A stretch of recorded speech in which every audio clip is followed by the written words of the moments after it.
Now it's got me sideways. Cool.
Got it to go sideways, guys. Finally.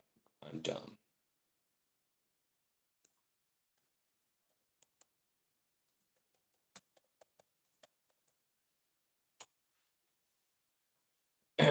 See if the chat works. Pee pee poo poo.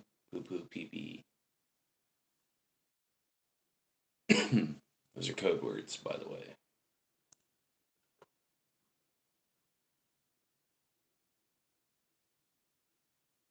Did he just say poo poo pee pee pee pee poo poo? Hell yeah, I did, brother.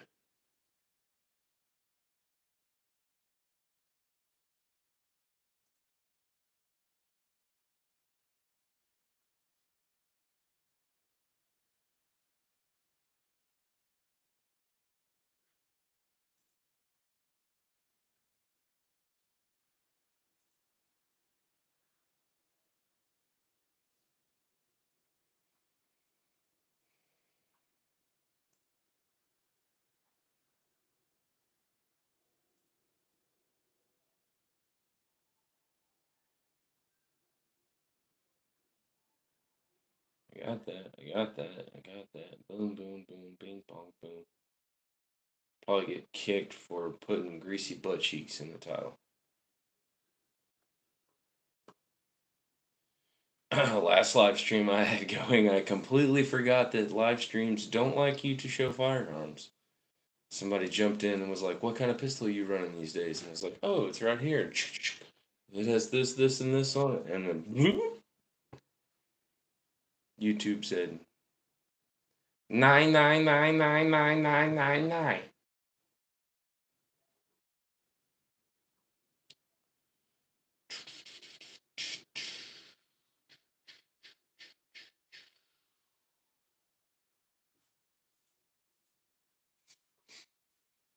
Working on 2 different videos right now for you guys.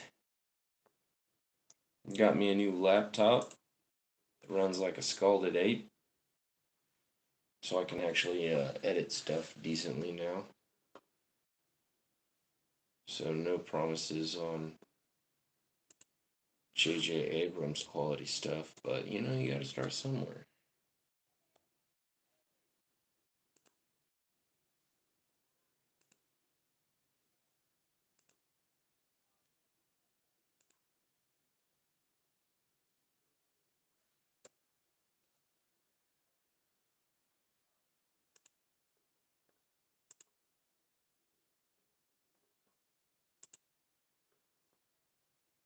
Okay, you figured it out. Yeah, I did. Me and technology don't really get along that well.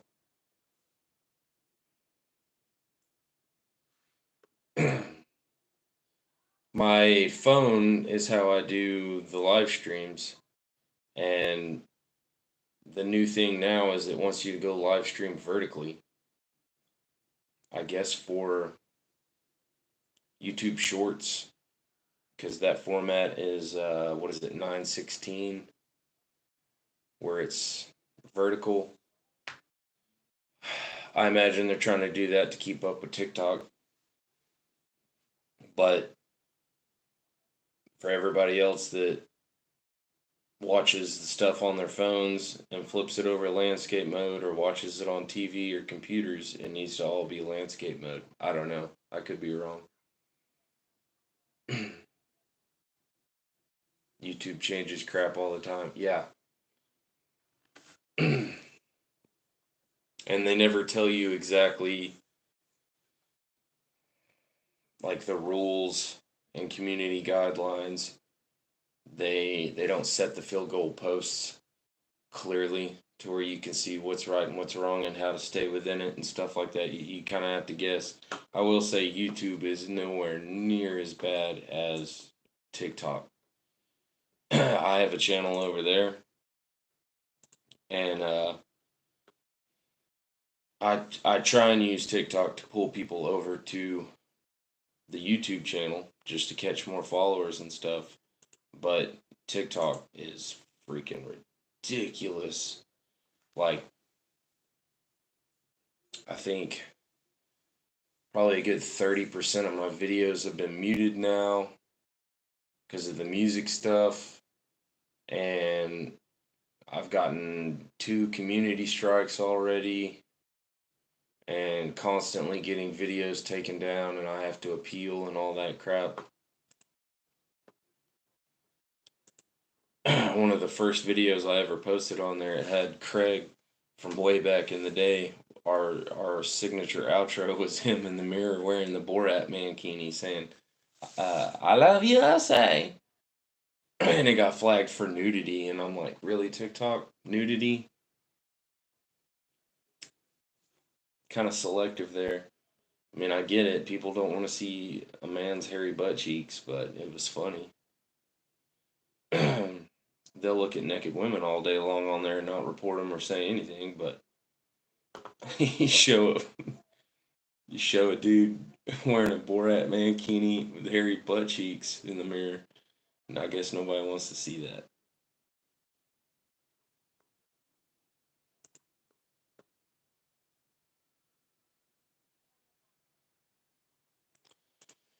So yeah, a couple of projects I'm working on.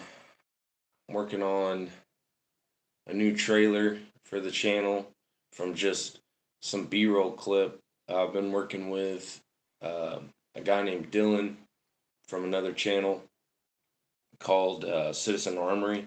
Super awesome dude. High quality filming and editing. So he's been kind of helping me with some stuff here and there. So I'm working on that. It's going to be a trailer, but then I'm probably also going to make a video out of it. And then hopefully I'll have it done in the next day or two. I'm working on a vehicle loadout video that's going to be kind of cool. It's not super duper in depth. I'm working on trying to keep my videos more upbeat, quick and to the point. Now that it's only me doing the videos, I don't really have other personalities to bounce off of. So I have a tendency to get monotoned. So I'm trying to keep it fresh. But I'm also experimenting with the new laptop, the new editing software, and all that stuff. So I'm kind of taking the learning curve and producing content at the same time. I've seen worse on TikTok. Oh yeah, yeah. TikTok. Oof. I've gotten now to where like I don't even I don't even appeal stuff anymore, trying to get the videos back. I've got a whole bunch of videos that got muted. I'm just like, whatever. NVG nighttime stuff coming. Glad you said that. So, my pro staff manager with Sightmark just had her first baby, and so she's on maternity leave and gave all of her um, pro staff duties to the next up the chain. And so he is super awesome guy. I love him to death, but he's doing his job and her job. So it took forever for them to send me my T&E shipping label so that I could send that back out. And the next thing I'm getting in is the Sightmark 4K digital night vision. It's the Wraith monocular. So it's just the one piece, but they have approved me to get two monoculars, and then they sell a bridge piece that dovetails into the Rhino mount.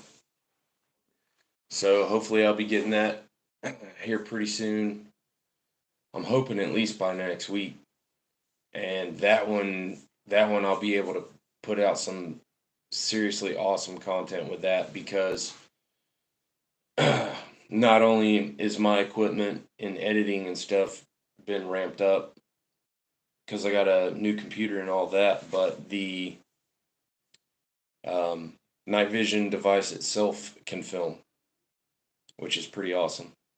So I'm hoping to get a whole bunch of badass shots with that.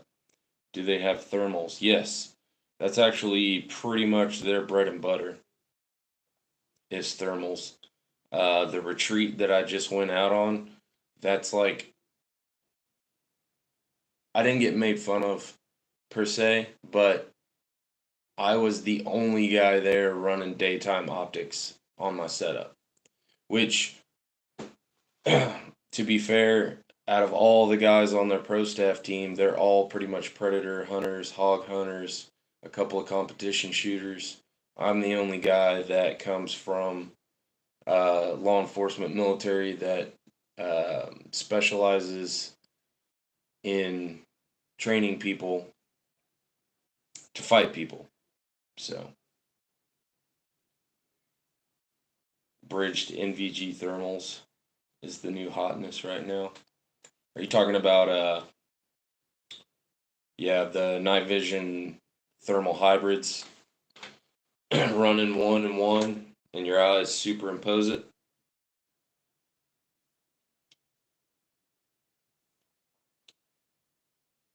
I haven't ever done a video on like my background and what all I have done credentials wise. I never really thought that there was a need for it. I guess if enough people ask for it, I might do it. But my last job, some of our positions, we used thermal clip-ons that were on the flip to side. So we were running ACOGs with the flip to side UTMX thermals, and I like thermals for scanning. Okay, there's a dude over there. Engage, but actually using it as a dedicated optic, dude, thermals, they're good for seeing stuff, finding things at night, but actually using it as a combat optic, they're trash.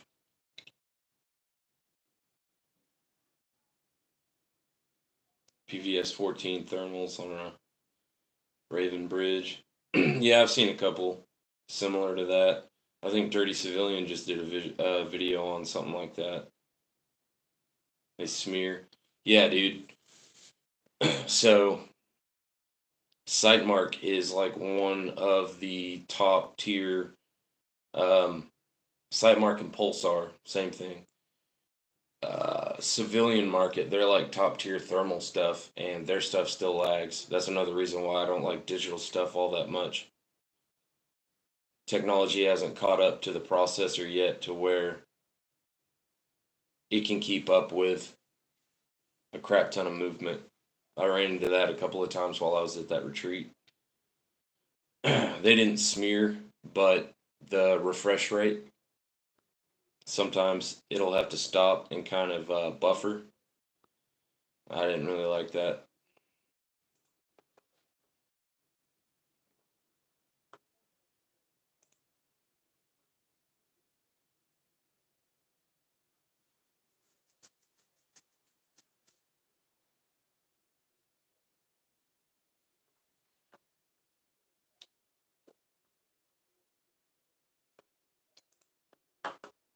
The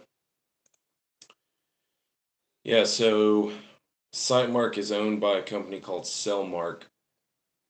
Cellmark owns Pulsar, Enforce, who else?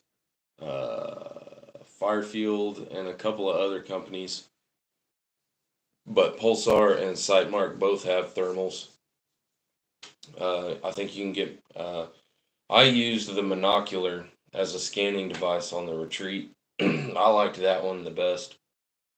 But they both have their own line of thermals that are really good. I think Pulsar, that's all it is thermals, but they're more expensive.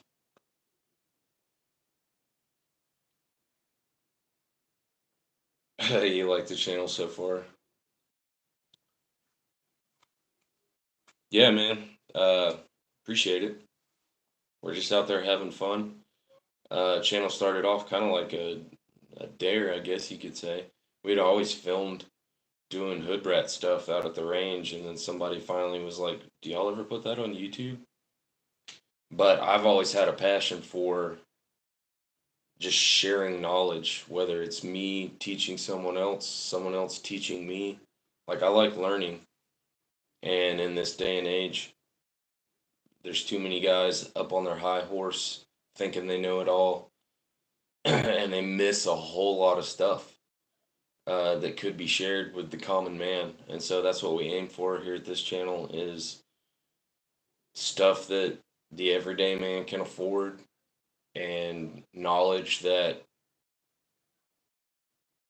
like everyday civilians don't necessarily need to know how to fight like a Navy SEAL does. So we try and like not necessarily dumb things down, but in produce content in layman's terms.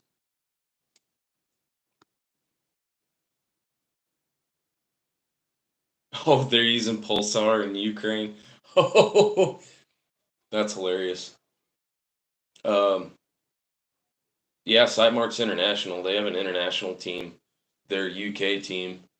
It's it's still all owned by Cellmark, which I got to meet the owner of Cellmark. The dude's super cool dude. He's very much a lot like Palmetto State Armory. He's not on his high horse trying to get military contracts and all that stuff. Like he just wants to put quality stuff in everybody's hands, and they've really stepped up their game lately as far as quality stuff. That's funny though. Oh man. Oh yeah. My as far as future content goes, there's only so much I can do right now with it being like primarily just me. So um, as silly as it sounds, I've been trying to get my oldest daughter trained up to be my cameraman so I can just force her to go with me to film me, do it as a chore. Uh, so hopefully stuff will start getting a lot better. Shelly, if you're watching, you need to come out and hang again. I retired about 6 years ago. My oldest is stationed up in Alaska right now. Oh, that's pretty cool. That's way out there.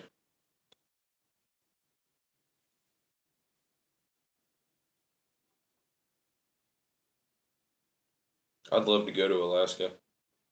Wouldn't want to live there, but I'd love to visit.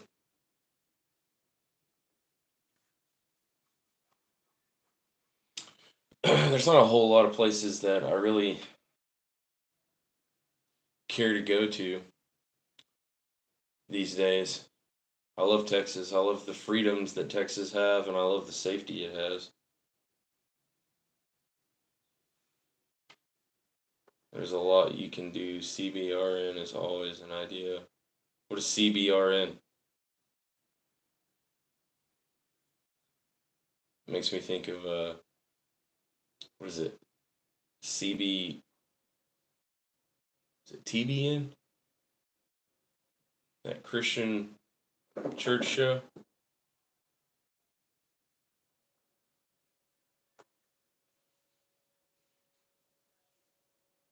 I went to North Carolina, what was it, a year and a half ago, 2 years ago? That was the last time I left the state. I went up there to train at Fort Bragg with, I think it was Fort Bragg, with the NCAF team for the NRC. Gas mask. Gas mask. Oh, yeah. So one of my first jobs ever, I was a state level correctional officer. I've spent way too much time in gas masks. I probably won't be doing any videos on that. Y'all have to talk me into that one. The videos that like Grantham did with the CS gas and all that stuff. I thought it was good content. I guess they're trying to prove whether that Chinese mask was crap or not. But uh, CS gas is a breeze. Like it sucks while you're in it, but as soon as you get into like air, it's over. I want to see them get in a tent with 15 ounces of freaking Fox 10 or LE10, Fox 5 stuff. Some of the LE Saber Red. Yeah, it'd be a different story. A lot of the stuff that we would use when we do force cell moves was OCCS blend, 15 ounces. We dump it in somebody's house and then go run in there and blow his wig back. That stuff was fun. I might should do a video talking about my old jobs. CS gas works great on me. Yeah. Yeah. I mean, it works. It does its job. Um, like I'm not gonna be that dude that's like, oh, this doesn't work on me. I'm not gonna be that douchebag. It's I guess all about perspective. So like, if I had to do OC or CS, I would take CS. I run Belgium BM3, has a rotation filter.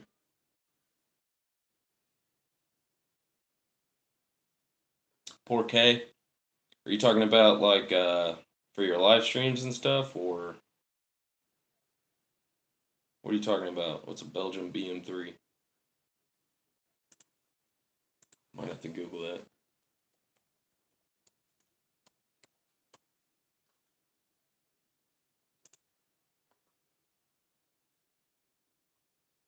It just pulled up a BMW. I'm probably looking at the wrong thing.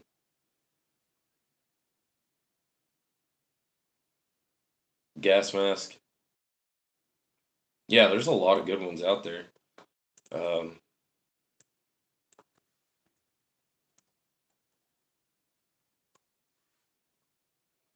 Let me see if I can find the one that we used.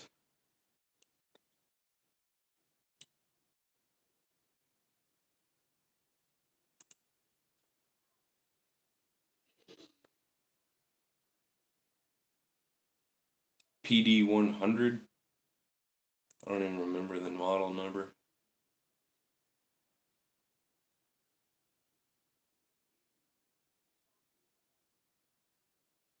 It was the two filter system, so you could run both or one on either side. Um, They work great if you get a really good seal on it, and then you kind of hold still while you're in the gas. But every time we would hose a dude down, we dumped 15 ounces of OC on him, and then we had the gas mask on, and then the riot helmet with the face shield, and then all of our riot gear on and stuff like that. And then you go in there, and he's literally trying to kill you. So sometimes it got ripped off, it'd get bumped, all that stuff. So I guess I've never really experienced being in a gas mask that sits gently on my face and I'm not moving around fighting for my life. You can rotate the filter. Got me and lady one off eBay for $100. Rotate the filter as in like move it out of the way so you can get a cheek well? Or you just mean like turn it directionally?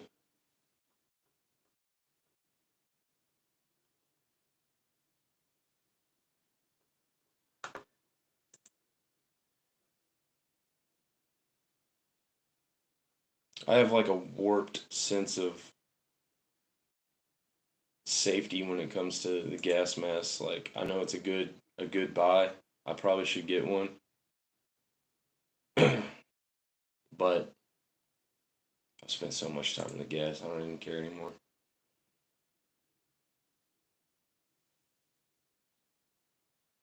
Shoot, man, I'm always down for y'all giving me ideas. Sometimes I feel like I'm dried up. So with my posts and stuff that I put out, sometimes it'll get good interaction, sometimes it won't, but I might put a poll out or something like that. Uh Trying to get y'all to throw some more ideas my way because I'm always down for taking requests and whatnot. I've got a vehicle loadout video coming up. I'm hoping it'll drop Sunday. Just depends on when I get the editing done. But it's going to be when I make videos, obviously I want to take something that I'm inspired by, but at the same time, I'll go out and look at all the other YouTubers and see what kind of content they're putting out, and then I try and find the holes on stuff that they're not covering, and I try and fill in those gaps. And so my vehicle video is going to be like one thing I never see people cover is making sure that your kit is good to go on just getting in and out. I've had previous jobs to where you had to bail out of a vehicle with an M4 super fast, but they wouldn't let us carry any kind of retention system to bungee your sling away. So we'd have people bailing out and start slinging lead, but they couldn't because all their shit's hung up on the vehicle. So I'm going to be covering stuff like that, and then just basic stuff that everybody should be carrying in their vehicle, like already. But that's the other thing with YouTube is a lot of people want like literal translations, literal facts. Tell me exactly what to carry, that type of stuff. World War III is a good one, but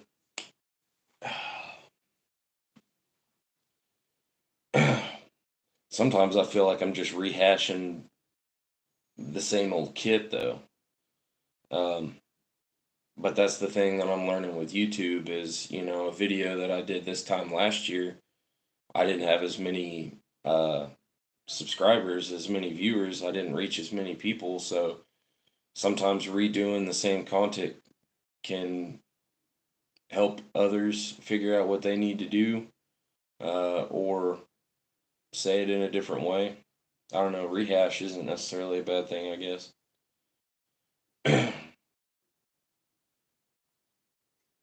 But I get off on tangents really bad about plate carriers and chest rigs. Um, I spent a lot of time in both of them, and like if crap hit the fan right this second, I'm probably not going to be in a plate carrier. I'll take speed, mobility, endurance, all that. I'll take all that over the little bit of protection that a plate carrier will provide me.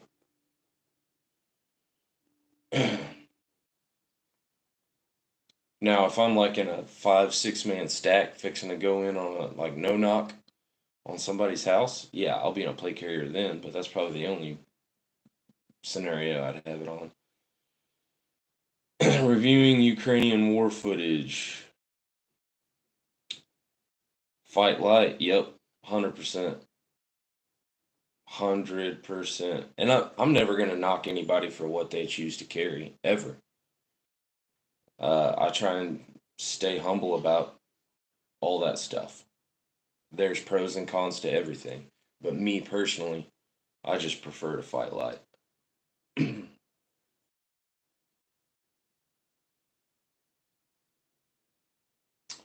They're reviewing the war footage. That's a good idea. Like, almost like do a reaction series. We could go over current events, video stuff, and have a discussion about it and whatnot.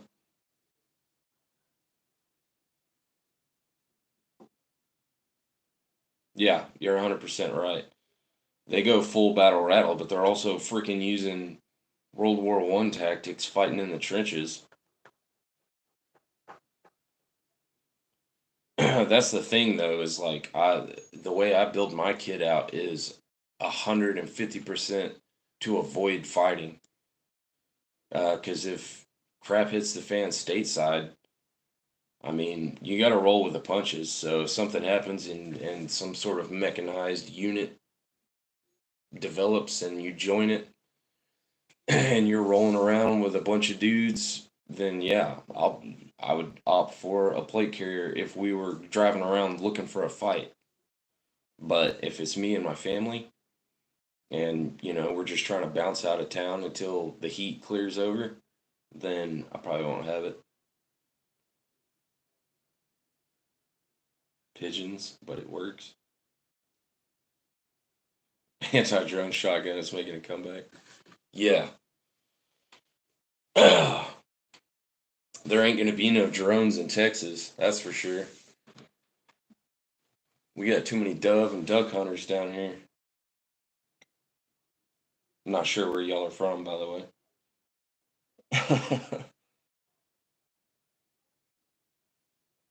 The drone aspect is pretty freaky, though. Like, they're loud as hell, and it's a very distinctive sound, but I don't know. West Virginia, heck yeah. Take me home to the place I recall. Georgia mountains. So y'all got some like actual scenery up there. I'm 45 minutes south of DFW. I ain't got nothing. I'm on the very, very tippy top of hill country.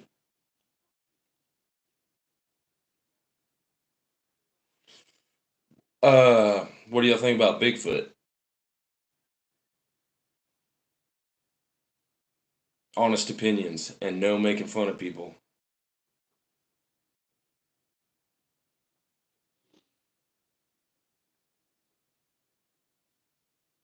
Appalachian Taliban here. That's the other thing about dudes that they're like, you need to have this and you need to have this plate carrier and you need to be rocking this and you think you stand a chance against the United States military? And I'm like, bro, look at Afghanistan. Look at those dudes. They put up a hell of a fight and they're out there just humping goats, minding their own business. Yeah, dude. So that's kind of something that I want to start, as cheesy as it sounds, with my mom. We're like hardcore into Bigfoot stuff. I've had some really weird stuff happen out in the piney woods of East Texas.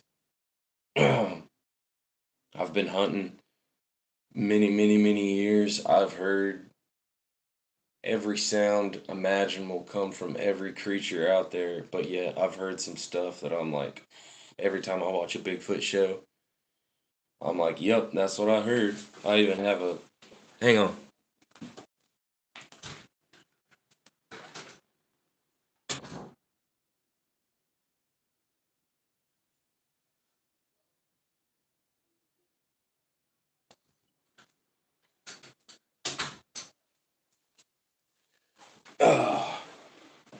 When I was at the Site Mark retreat, they've got 7,500 acres over there in East Texas, and I was asking about Bigfoot, and I asked so many times about Bigfoot that they all were cracking up on it, and this dude gave me this. I don't know if you can see it. It's a pulsar patch, and it's a thermal Bigfoot. He gave it to me. I was like, hell yeah, dude.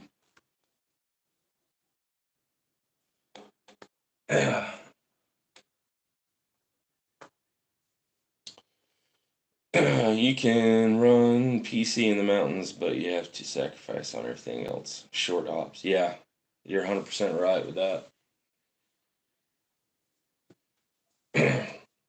That's the other downside.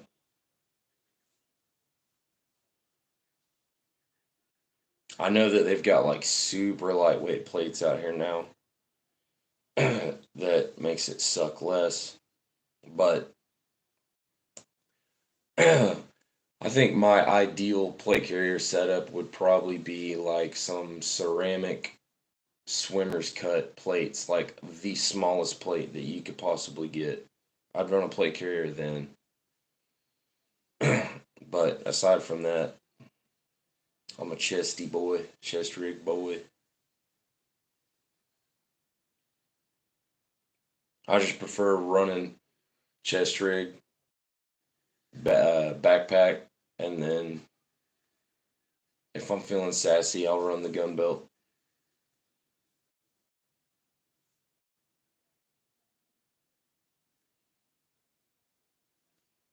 Are you talking about running kit like plate carriers and all that stuff, like full battle rattle?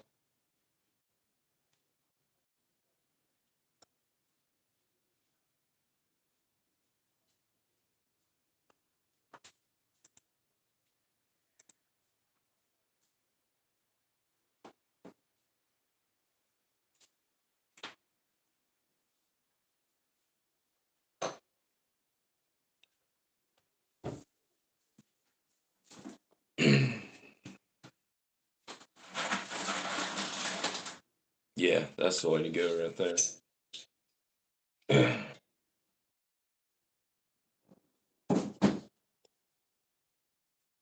When it comes to the battle belts for the dudes that you're working with, do you tend to advise them on running the belt like as slick as possible? I know a lot of guys love putting the kitchen sink on their belts, um, but dude, that tears your hips up too bad, especially if you're running around in the mountains and the woods. I'd have my pistol and maybe a couple of mags on that belt, and that'd be about it.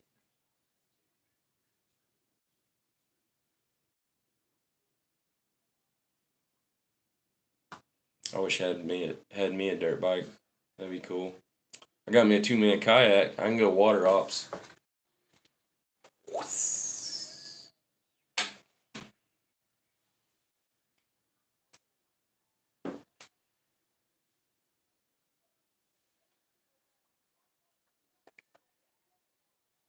You want to say hi? Hey, yeah, you're my cameraman. Just poke your head in.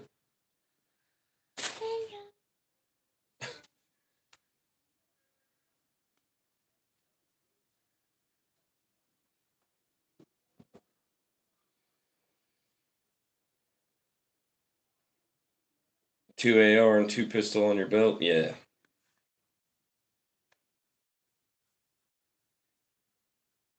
I don't have enough girth to run 2 AR mags.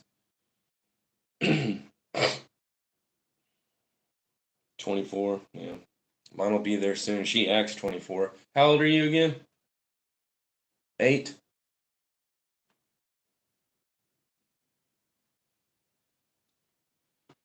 I usually run one rifle mag. I used to run two pistol mags, but I literally don't have enough girth to provide real estate to run that much stuff on mine. I'm a size 29, 30 waist.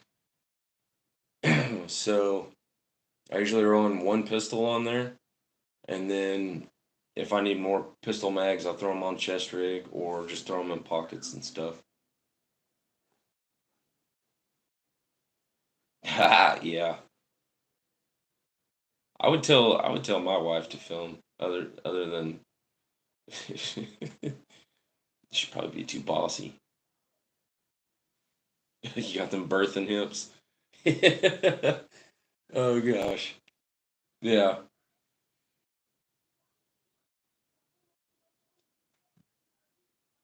Sometimes those birthing hips come in handy. You know, if doo doo hits the fan, you get your whole crew together. Y'all been training. Whether or not it's been discussed or not, you start looking at your friends already picking out what their role is going to be. You find that one big dude, and you're like, yeah, you're going to be the pack mule. We're going to put all the heavy stuff on you.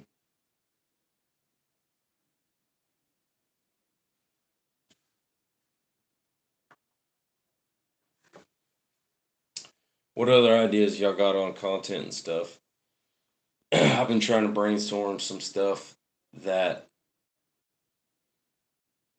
like, I legit think that this year something crazy is going to go down.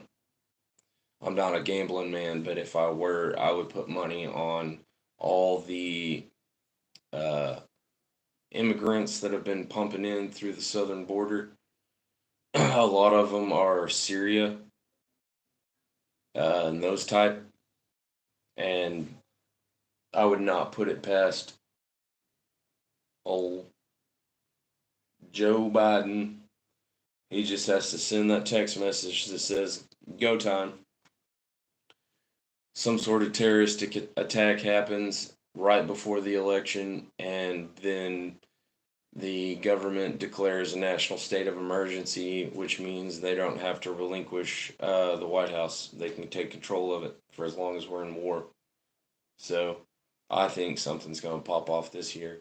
So, content wise, I've just been trying to put stuff out there to help people think outside the box and just simple tactics, explaining stuff simply to get them to think outside the box, to get them prepared to where if something crazy happens, God forbid, to where we're actually going to have to fight people, that they can hold their own.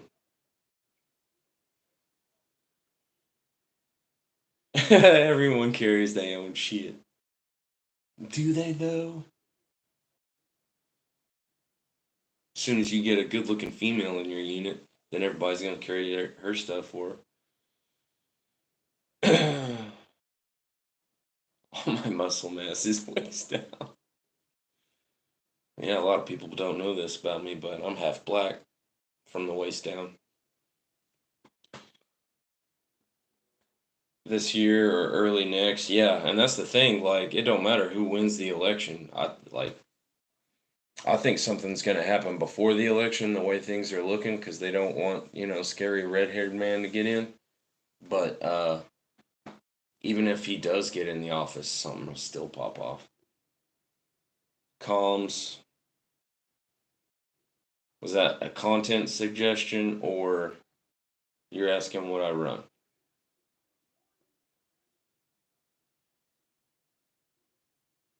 Go Freeman. I appreciate that, man. That makes me feel good. Any way we can help. Sometimes my retarded way of speaking, maybe it's something you've heard 1,000 times, but if I can say it to you like a autistic person that I am, if it helps you out, man, then we're doing our job. The Orange Eagle. Oh yeah. Huge. You got a PO box? What's a PO box for? I barely know how to run my computer.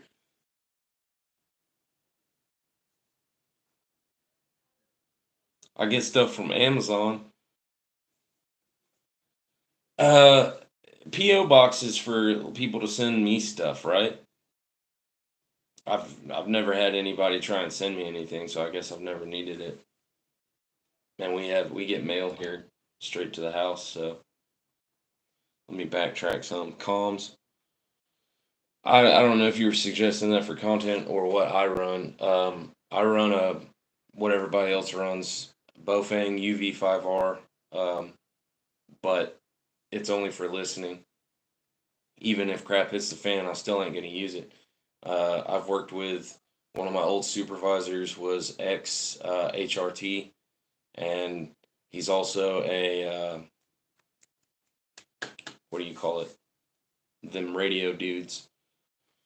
The technology that's out there now, um, how quickly they can triangulate your position by keying up on those, and even just the residual signal that's coming out of it. I've got the channels in my area programmed in it to where I can click it on, pick up any traffic if I need to, and then turn it back off. But as a main source of comms, I don't use that. It's probably not any better than that, but I picked up a 10 pack of just regular line of sight um, radios, two-way radios. They've got about a 2 mile reach, so they're not super special. But if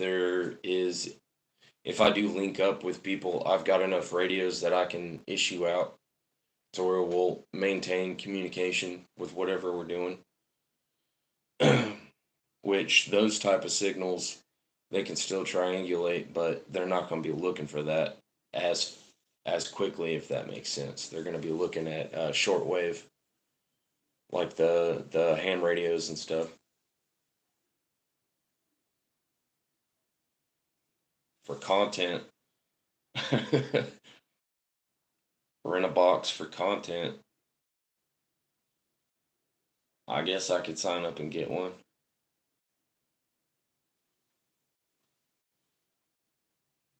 I rent a PO box and I go check it, and it's got dead rat in it, a blown out placenta.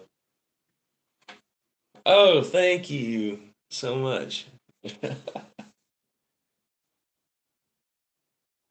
Oh, so some of our earlier videos, he wasn't a sponsor, but it was a local FFL dealer that was getting his what is it, SOT license. He had us review that 22, that Titman 22. He just hit me up today actually, and he's got a couple of Glock clones that he wants me to do a review on and make videos for. So that'll be some more stuff coming up. A blow up doll. Bro, I've already got a blow up doll. Her name's Gabby Actual.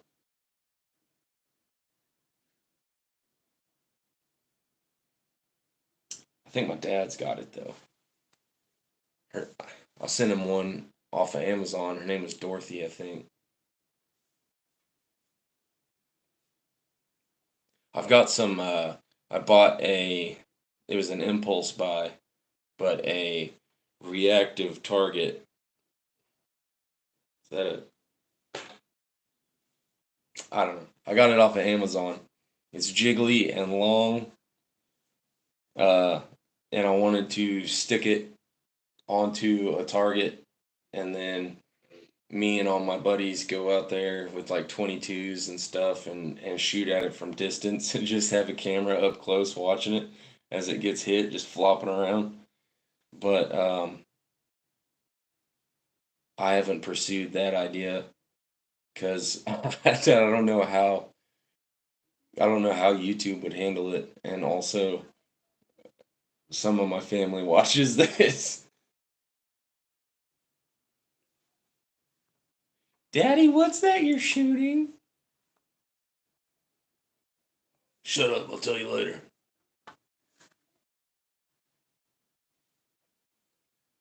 Dude, some of that Ukrainian war footage is like, oof. Some of it's hard to watch. Like I've seen firsthand some really crazy, sketchy, gross stuff. And yeah, some of those videos I watch it and I'm just like, it turns my stomach. That one dude that gets out of that armored personnel vehicle just like rolls out the back. Is there a freaking mosquito in here? And he goes like 2 feet behind the carrier and steps on a mine and just blows his leg off. And there's just a drone sitting up above him just watching him bleed out, and all his friends don't want to come out of the carrier.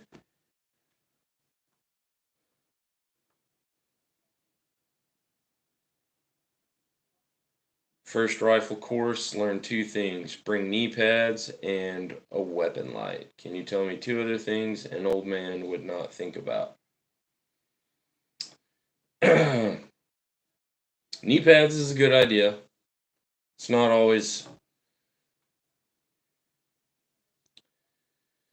Pretty much everything firearms and rifle related, you're going to mount to the rifle, so it goes with the rifle everywhere. Knee pads, you might not always have those, but they are nice to have. 2 other things, sling. My dad is horrible about that. I put slings on all of his rifles, and he can't stand it. He doesn't know why they all need to have slings. Your rifle sling is your holster, and it's one of those things that you don't know you need it until you need it. And then you're like, oh my God, I wish I just had a piece of paracord right now. Like, so rifle sling, 100%. You've already got the right weapon light. Weapon light is super important. You can't shoot what you can't see. And everybody automatically thinks shooting at bad guys. That's not the example I give anybody. I give the example like, what happens if you're leaving Walmart late at night and, you're in the middle of an active shooter shooting people, and then there are other armed citizens engaging, so they're not the bad guy, but they are armed. You need that light to help you identify and help you communicate. Because the only thing worse than shooting a bad guy and the emotional turmoil you got to deal with after that, whether it was justified or not, is shooting a not bad guy, a good guy. So yeah, weapon light, sling, 2 other things.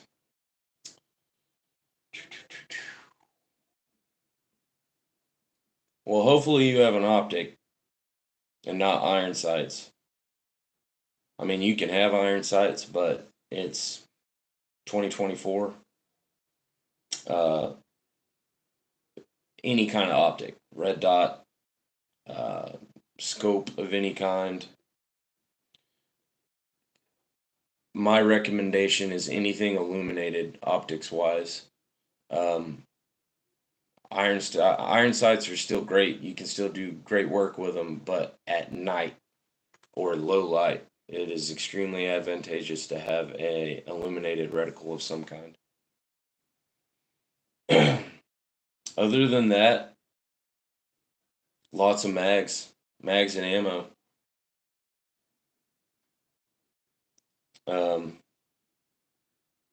You really don't need to go hardcore into the woods, into the weeds with what piece of kit you need. It's just going out there and being Billy Badass, man. I guess the one thing that I would say 100%, other than light, sling, optic, mags, and ammo, is dry fire. Like dry fire as much as humanly possible. Like I have desensitized my entire family of me just clearing the house constantly. They're so used to me just doing it dry fire everywhere that they're just like, oh, there he is again. He's just walking around.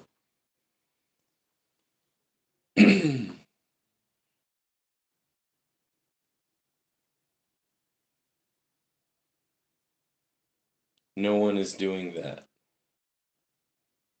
Oh, reviewing the war footage. I think what's his name? Mike Glover. He does it occasionally. Polish IBM. Magazine retention. I did a reloading video not too long ago that I thought would be really cool. A lot of good information. And it didn't really do that well. But that's the algorithm for you. Magazine retention. On the ground. Oh, you mean like policing your stuff up?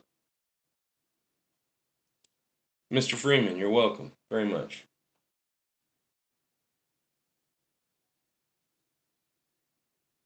Yeah, the magazine retention, that's a really good idea.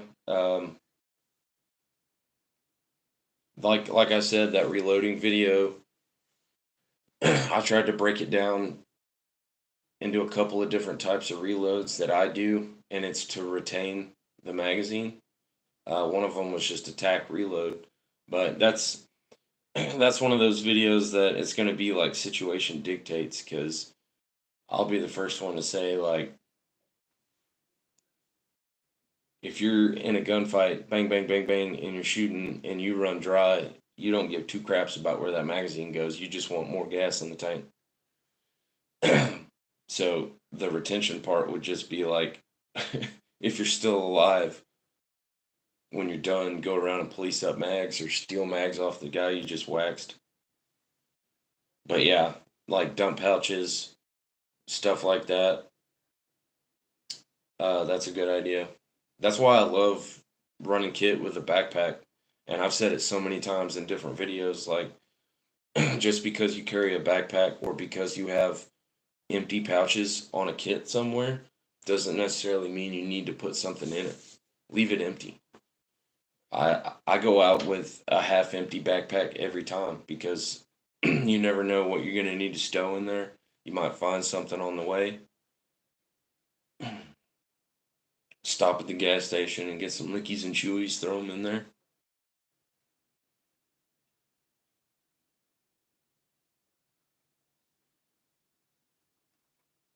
Everything is LARPing until it isn't. Yeah. LARPing is good for muscle memory, though. And that's why I harp on dry fire so much. Even the guys that I used to shoot with and shoot with now, you can tell who dry fires at home and who doesn't when you go to the range, just by their body language and how they handle their firearm. And that's what I tell my dad all the time is,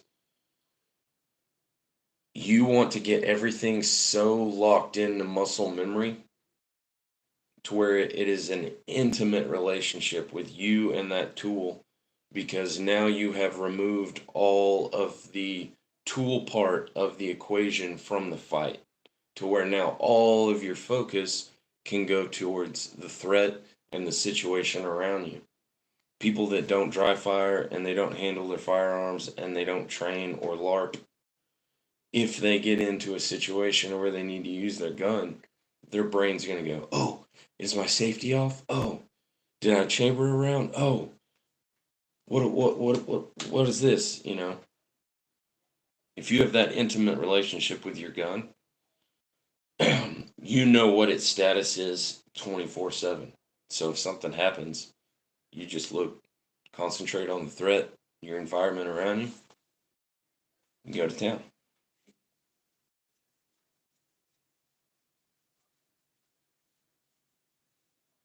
Buy stock and mag pool and throw away spent magazines.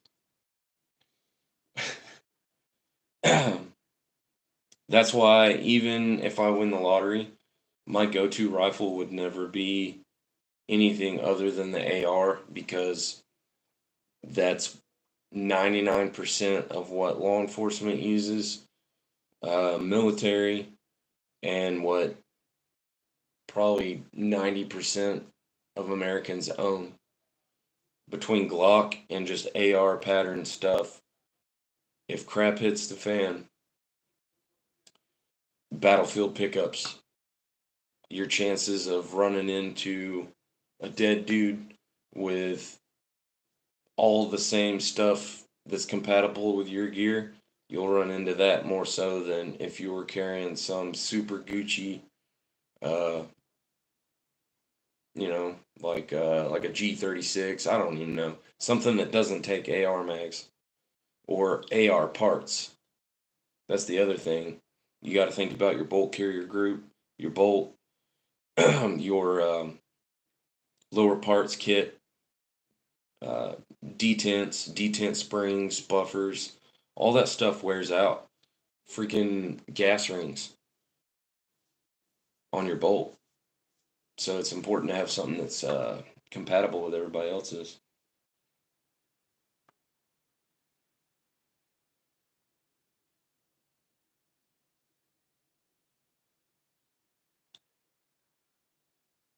Dry firing is important. That's a fact. They can't find their mags on their carrier. That's what I've noticed.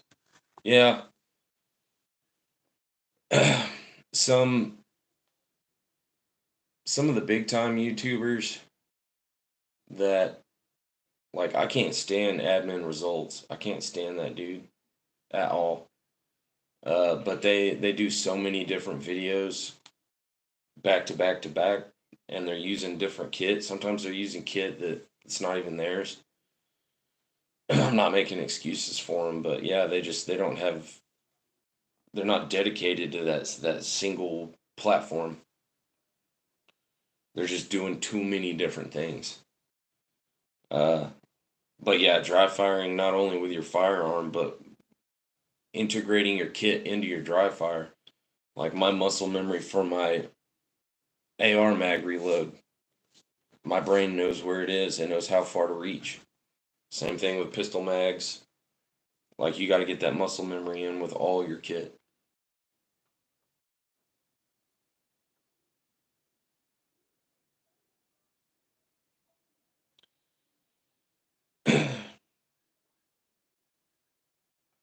$35 million ARs in civilian circulation. I believe it. That we know of.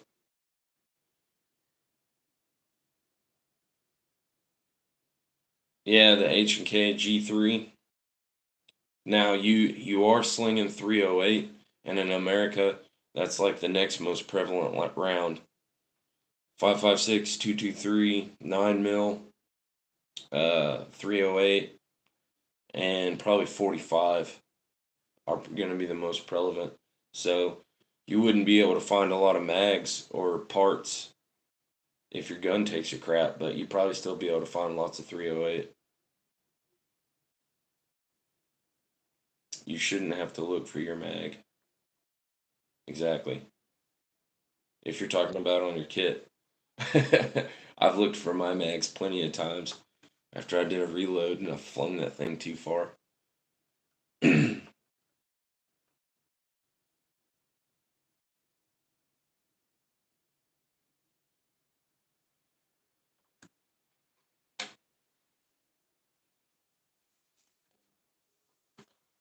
Oh man.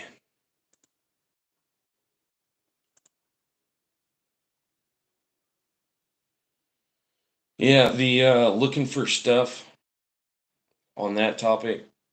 This next video coming out, I think I talked about it a little bit, but that was what I ran into at the my last video, the site mark retreat. Every time I go out, even if it's just, we were just hog hunting. You don't need a chest rig or all kinds of kit to go hunt hogs. You just need your rifle and a couple bullets. But anytime I can go out in the field, I take my kit with me to shake out the kinks.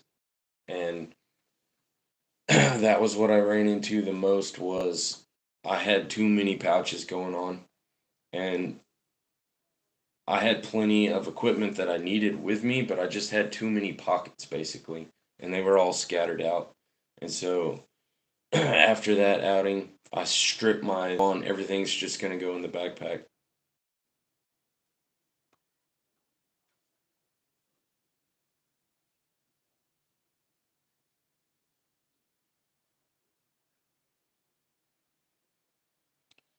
Thinking about replacing parts and metric magazines. What the heck is a metric magazine? Talking about them UK ones? And British people? Oh, yeah, for the G3. Do they make conversion kits to where it'll take like Stenag stuff? Like AR-10? That would be slightly better. There's a whole bunch of AR-10s out there, but that's the other thing is you can get off in the nitty-gritty with the caliber that you use, and everybody wants to argue, oh, it's not effective at this range, it's not effective at that range. Like, well, that's where accuracy comes into play.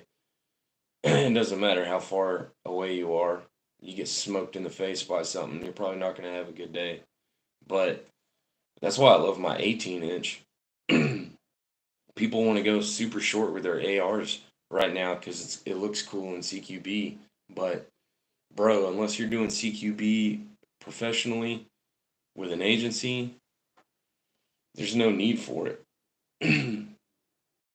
My 18-inch, I can do plenty of work with that. And 18 inches of barrel with low powered cheap range ammo turns it into freaking duty ammo. If it can kill a deer, it can kill a dude. Yeah, 100%.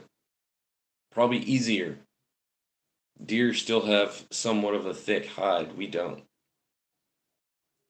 CQB and early grave. 100% agree. People are like, hey, do you have any advice on CQB? I'm like, yeah, don't. If you can, well, what if I need to breach a house? Set it on fire and go outside across the street and wait for him to come run out the door. That's how I'm going to take houses.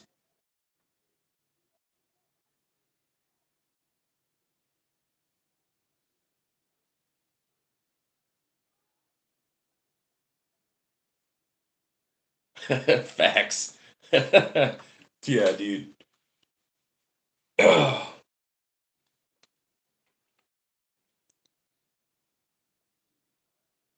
I kind of want to do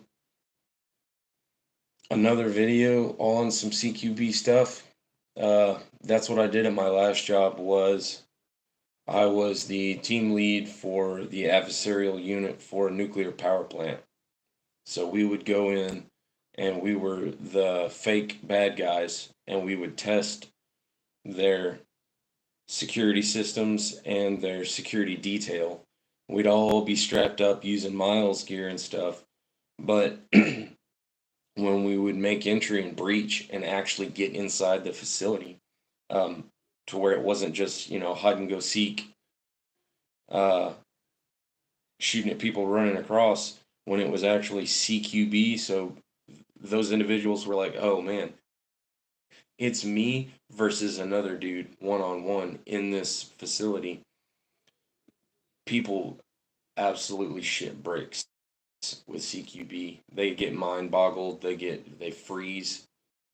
They get that ostrich mentality where they think that if their head is hidden, the rest of their body's not, and they got a big old gut hanging out. It's like, nah.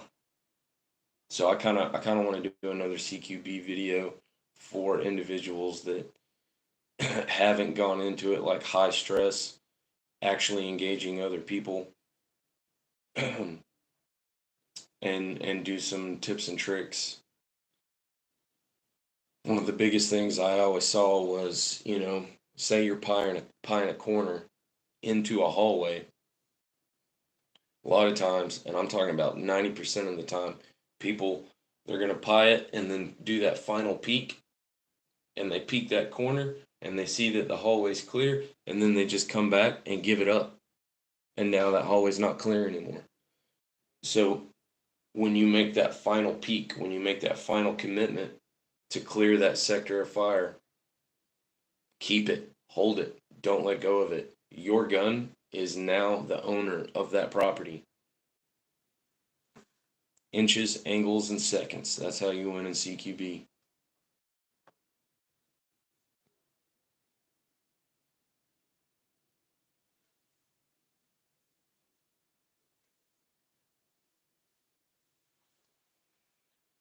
My AR has a 16-inch and carry an 18-inch on my pack. Hell yeah. Hell yeah, brother. That's what's up right there. 18 inches is the way to go. Walls are thin, CQB is running your clock. Yeah. And that's the other thing is like you want to be as quiet and sneaky as possible until you're not sneaky anymore. So you can go slow as long as you're quiet, nobody knows you're there. But once they know you're there, then you want to be as loud and as violent as possible. But CQB is pretty much, it doesn't matter how good you are and how much those other people suck. You're rolling the dice every single time.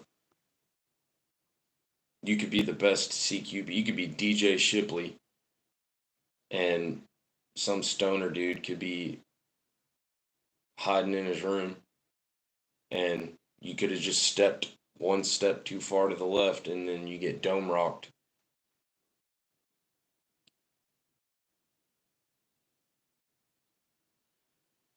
CQB is a lot of fun to LARP, and it looks amazing on camera. And I think there are some fundamental principles learning CQB and getting good at it that translate to um, practical applications in the real world. Like what I just said earlier about when you clear an area, don't give it up. Stuff like that, I think, does translate to practical applications. But yeah, just straight CQBing to do it. Yeah, if doo doo hits the fan, nobody's gonna do that. Everybody's gonna be doing what I said, just set that bitch on fire.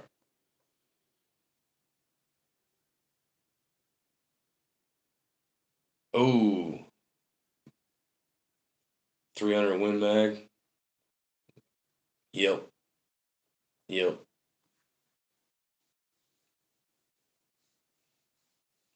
That's the other thing. Like, people want to be all sexy CQB and go up to these houses, and it's like, I don't know about where y'all are from, but here in Texas, everything is wide open and spaced out. So you might have to make a 150-yard trek just to get up a dude's driveway, and he's got glass on it the entire time. Those long entries are even more dangerous than getting inside the house.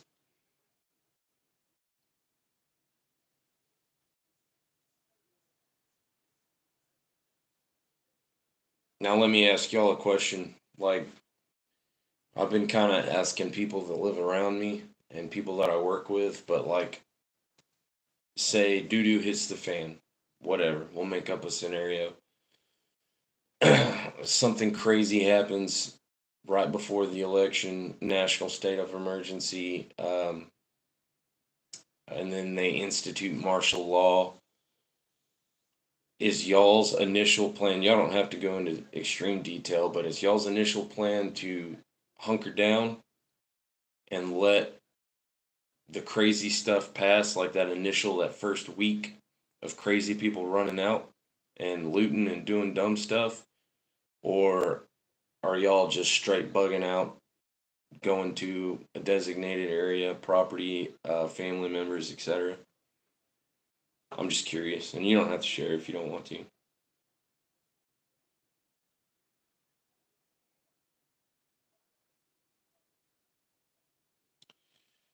Bug in for sure. All supplies are here. 24 hours depending on the severity.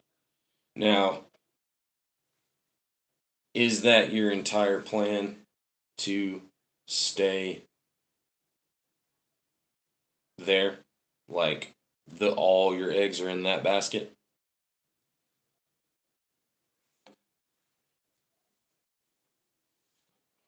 I know it's kind of one of those questions that's like there's not really a right answer. It's always going to be situation dictates.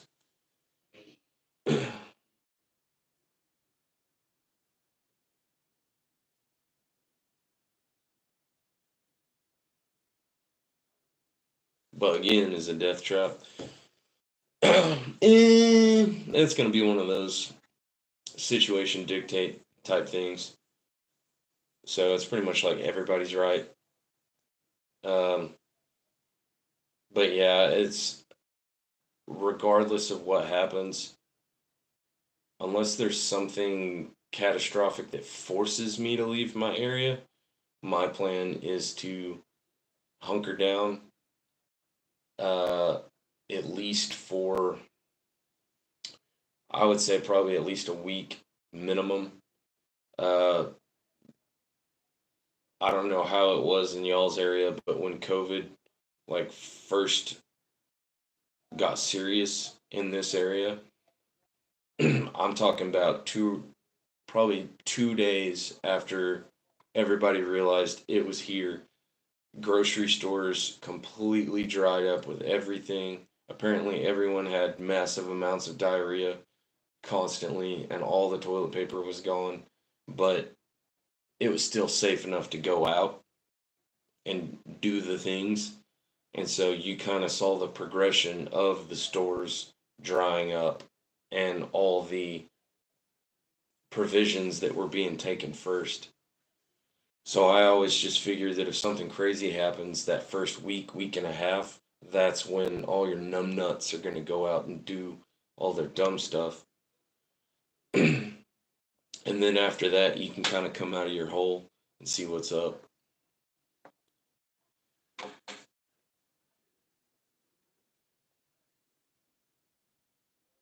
15,000 people in this town. I live in a town that has, oh gosh, I have more subscribers to this channel than there are in this people in this town, which is a blessing and a curse. More worried about tornadoes than zombies. Oh, dude, that's a perfect movie. Zombie tornadoes. Tornadoes with zombies, like Sharknado. Patriots Arc, I agree with you. People should have plans to do both 100%. 100%.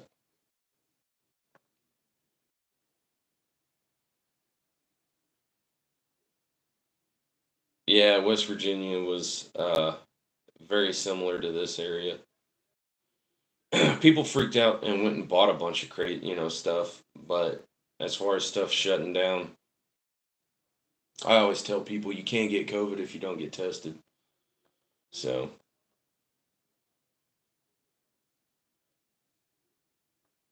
a cool YouTube name like you guys. So, the idea for Goliath Killers, that goes way back. But when the channel first started, we were called Comanche Killers. Because the guy that helped start the channel, he's from Comanche, Texas. We all worked at Comanche Peak Nuclear Power Plant, and Comanche Indians are badasses. And we both have a little bit of Comanche blood in us, way, way, way far back, lineage wise. But Goliath Killers was a concept that I came up with a long time ago because my end goal is to kind of like what we're doing right now. I want to start a training facility that encompasses not just tactical and firearms um, curriculum, but like home repair, plumbing, carpentry, automotive. I just want it to be a giant training facility to where if the need for um, a skill or a trade comes along, we can teach classes to anybody that wants to sign up. Um, and so that idea, Goliath Killers, to me, it means, Goliath is a trial or tribulation that's in anyone's way. So we're all Goliath Killers. We've all got that one Goliath that we're wanting to defeat. And, David in the story is kind of the underdog. He's the little guy that nobody expected to amount to nothing, amount to anything. And so I kind of wanted Goliath Killers to symbolize and represent all the little guys.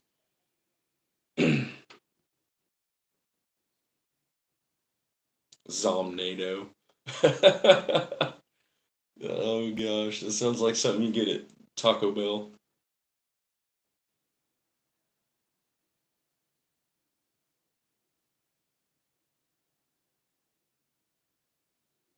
9 mil from Y2K. Thank you. Thank you. Appreciate it. I think the name's pretty cool myself. It's very unique.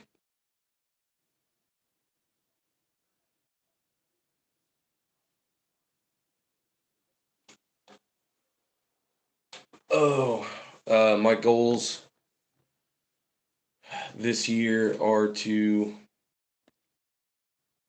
obviously grow the channel as much as I can, but I want to file for an LLC for Goliath Killers and get it legit on paper.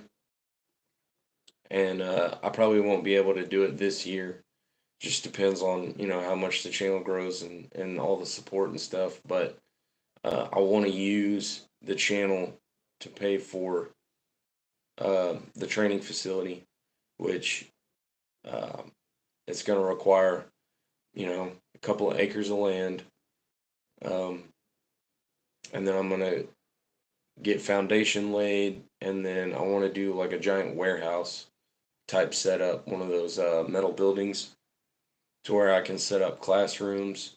I want to have like a lounge area where we can do like coffee, refreshments, to where people can just chill and hang out, where it's real laid back. People can network. And then on the back half of it, I want to have it to where we've got roll up doors where we can get cars in and teach car classes, or we can set up false walls and teach home defense and CQB. And then depending on how much property we're able to secure, I'd like to at least have up to 100-yard range in the back part of it, so we can do live fire stuff. After eating at Taco Bell, Zom-nado. What's funny is I had Taco Bell for supper tonight.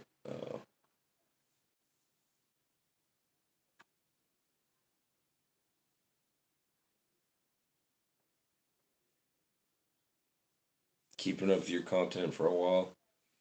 Yeah, this summer was super slow, super slow.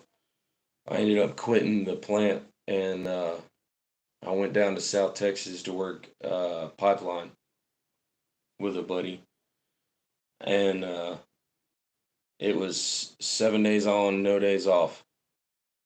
So I didn't have time to film. I didn't have time to do nothing. Made some decent money, but I didn't have time to spend it.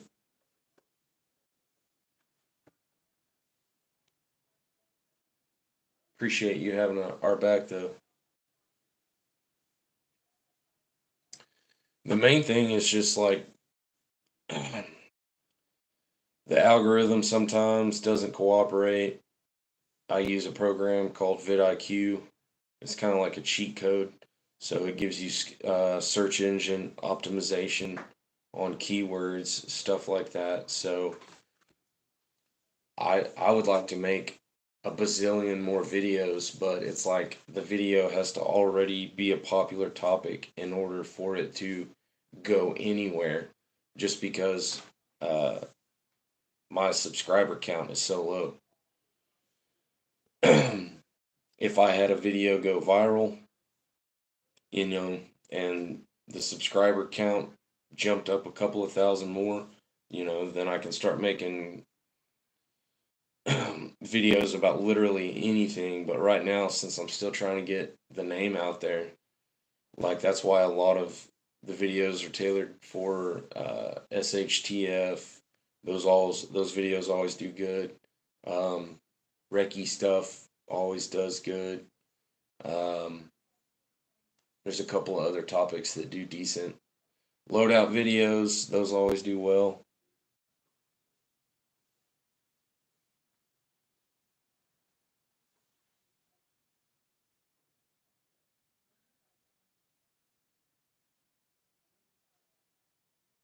Yeah, the recommended videos and whatnot.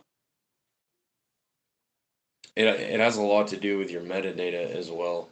So, uh, keywords that you upload with tags, but then your thumbnail. Your thumbnail is a huge pull. Sometimes they suck. Sometimes they're good. You'll see my thumbnails change every now and then. I'm trying out different stuff. But then also like the first 10 seconds of your video are crucial. I usually try and drop the first 10 to 30 seconds. I try and drop either humor or just like badass shooting montages just to hook people a little bit. And then I'll throw all the beef on at the end.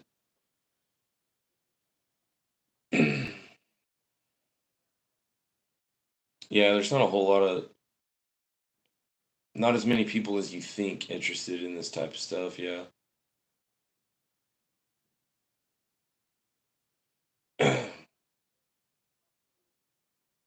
There's not very many people interested in bettering themselves.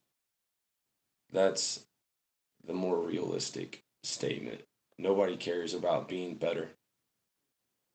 Everybody's just okay with average or sub average because being better takes effort and being uncomfortable.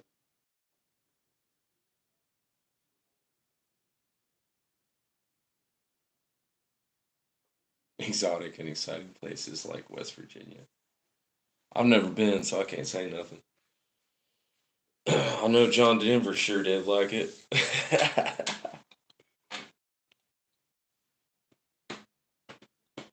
I would love for Colorado to be like the terrain and environment, like the ecological system to be in Texas. So all the Colorado people can stay in Colorado and the way they do things can stay in Colorado. I just want the mountains and the cold air in Texas. That would be cool to me.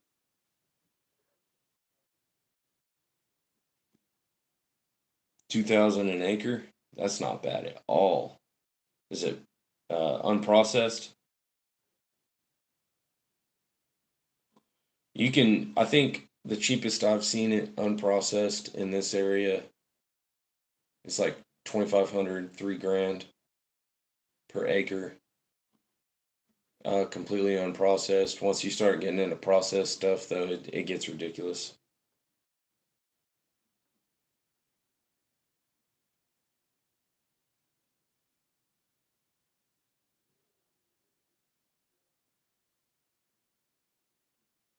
Have you tried naked fire dancing?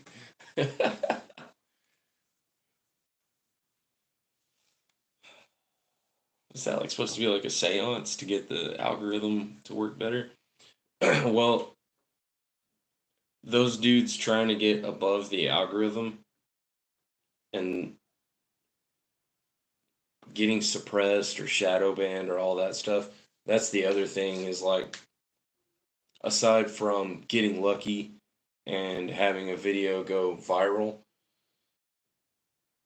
that we're all fighting the algorithm, but it all comes down to like why you're making the videos.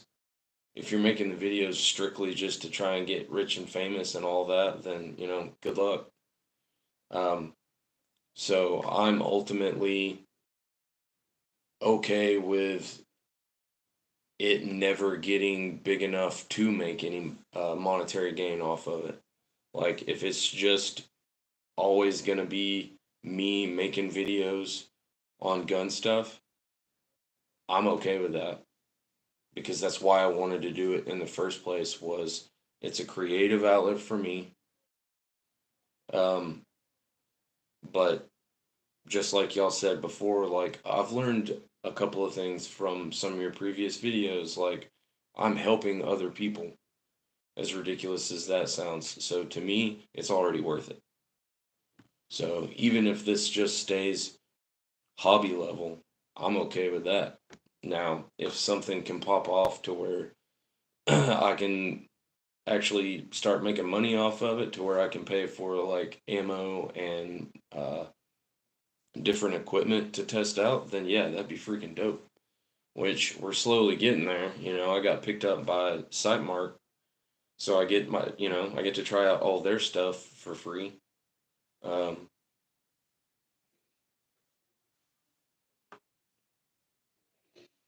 25 acres for 60K after all your taxes and all that. That's not bad. It's not bad for 25. Just got to put yourself out there watching other content.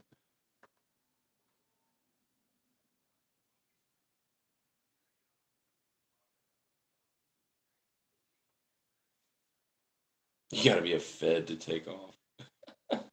Don't say that about Flannel Daddy.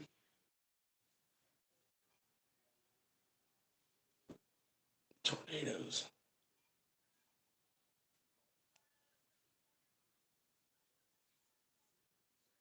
No, you can take off. It to me the algorithm and all that stuff. I use the example. It's like jumping in a river with a bunch of people. The people are already in the river floating down, and you got to jump in at the right time to land in there with them. Otherwise, if you jump in too soon or too late, then you'll just be by yourself floating down the river. Um, some of the stuff that we got coming out pretty soon, and then the dude that took those pictures that were on a couple of my posts, Citizen Armory, he's got 5 videos. He makes amazing content. Like that dude is an editing wizard. And one of his videos, he only has 5 videos, I think, 5 or 6. And one of his videos just popped off and it went over 200,000 views. He got like 4,000 subs out of it. They immediately demonetized him for something because he said domestic terrorism in one of his videos. So it got demonetized. But that's the thing is like you could just make a video and it pop off like that, and boom, you're off to the races.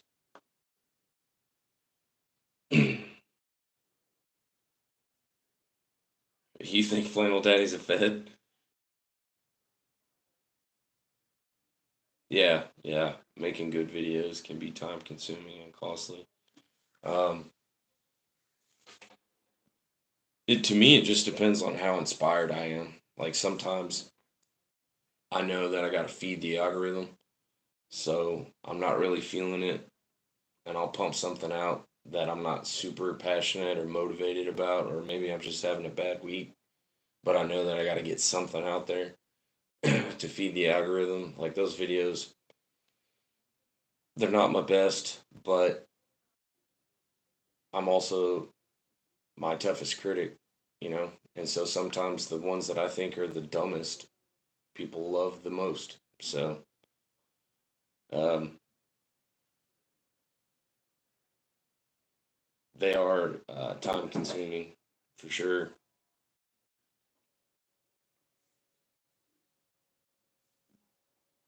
Oh, it's usually the editing. Out there on the range, it's not too terribly hard. What I've been doing this week on this video, I I filmed everything one day and figured out that the camera was jacked up. So I shot everything with a different camera and realized that my microphone died halfway through. So all the audio was gone. So I went out the third day and filmed everything again. But every time I would go out and film, I would kind of refine what I was doing. So I don't know, it's like practice basically. So the video is probably still gonna be a turd.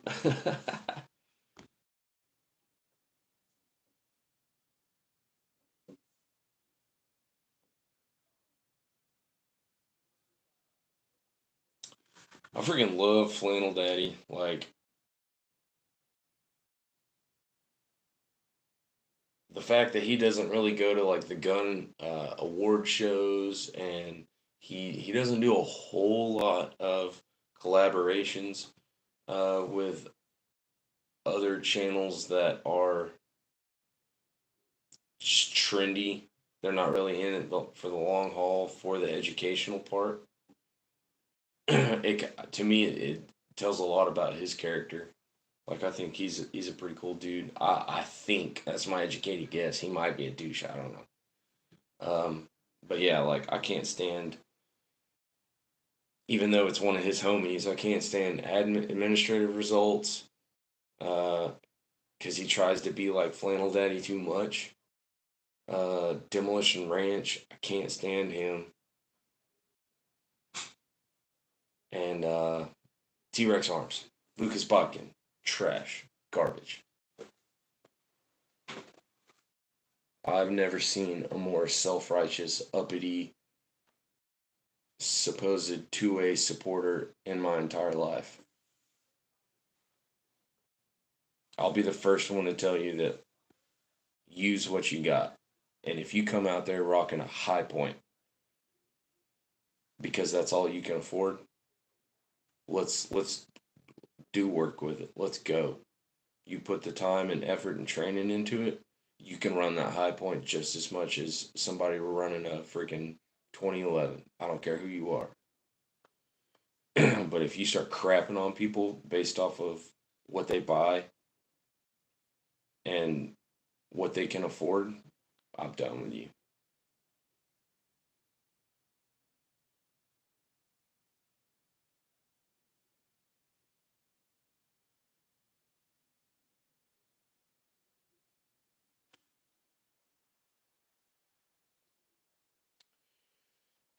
I do like Kentucky Ballistics though.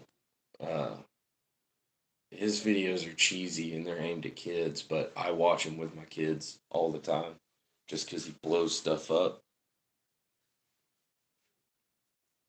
That and it's like the videos are the same. He does them the same way every single time.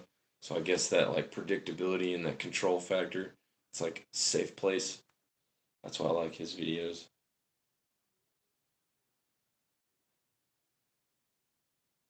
Yeah, yeah. That's the other thing. You get all wrapped up in how much your kit costs and how awesome it is. But you could potentially just be a loot drop for somebody. Somebody's gonna wax them with a freaking high point and get a huge upgrade.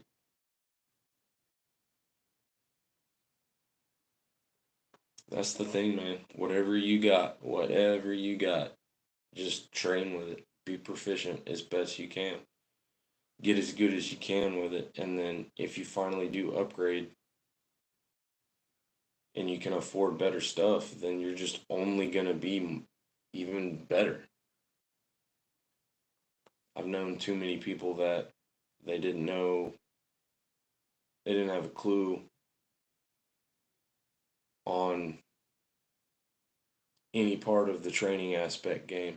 They just went out and bought the most expensive thing that their favorite YouTube guy told them to get, and they sucked with it. They looked good with it, but they sucked with it. Oh, all right, guys. I'm about to bail. I'm gonna eat me a big old fat ass bowl of cereal and then go get in my bed. No, I'm probably gonna take a dump and then a shower and then get in my bed.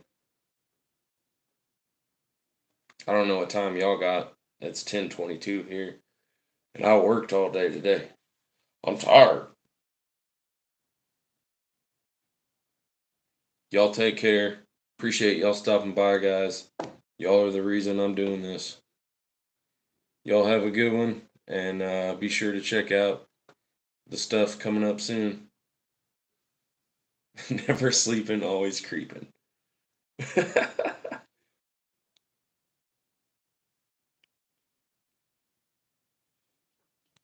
1,000 rounds extra for the long guns and 300 rounds for handguns. Is that good enough, or should I keep collecting for Halloween?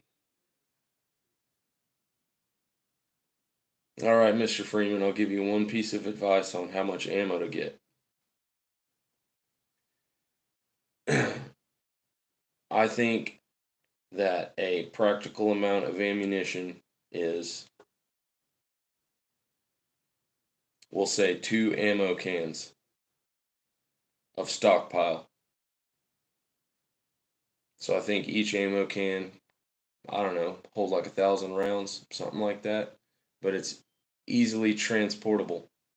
So if you've got a bazillion rounds in your house and you're good to go, but then for whatever reason you have to leave your house, you've now left all that ammo because you can't take it with you. So a good amount of ammo is a nice hefty chunk that you can take with you if you need to bail. And then you use it to your satisfaction and possibly get more ammo off of, two-legged loot drops. All you need is enough ammo to get to the next guy. Love y'all. Peace.